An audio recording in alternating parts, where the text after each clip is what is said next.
some meeting where there's talk about nuclear power. And Richard Hatfield was still premier, so it must have been 88 or so. Anyway, some news had come out about the problem with CANDU reactors. And the one in New Brunswick had only been running for 6 years or something. So Janice gave some interviews and said, you know, we've just learned that there's a flaw in CANDU reactors, and it's going to cost, we're going to have to shut it down early. It's going to have to write off hundreds of millions of dollars because of this, and it's either going to be written off or it will have to be entirely rebuilt.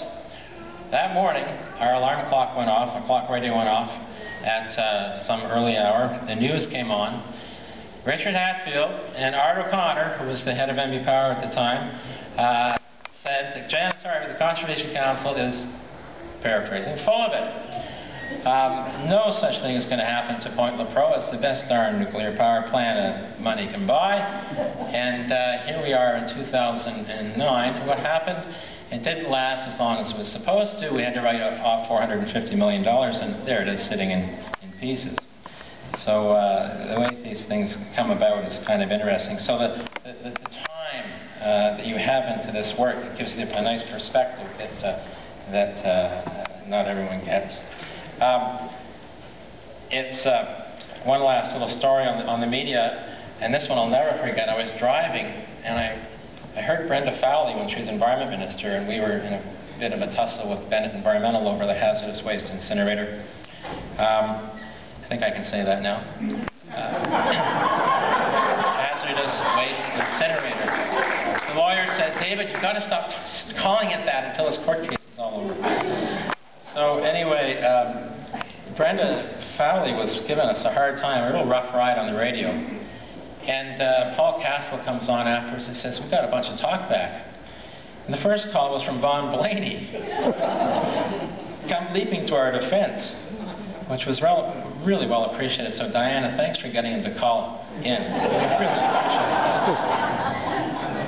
Marcel Mercer was the second caller. And I think even Jane Barry called in after she heard the other two. And both of those women became environment ministers after Vaughan. And when we first met each of them in the introductory meeting, they looked at me to a person, both of them separately, and said, you know, I'm no Vaughn Blaney. Well, what do you say? Vaughn, you in there? What have you done with them?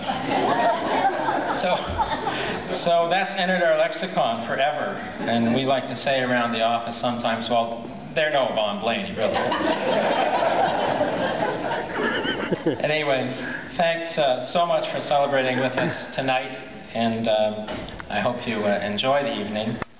It is my pleasure to introduce Elizabeth, to say a few words. And really the best way to introduce Elizabeth is she is a very, very dear friend for a very, very long time of our families. And our lives have intertwined in so many ways over the years. We love her to bits.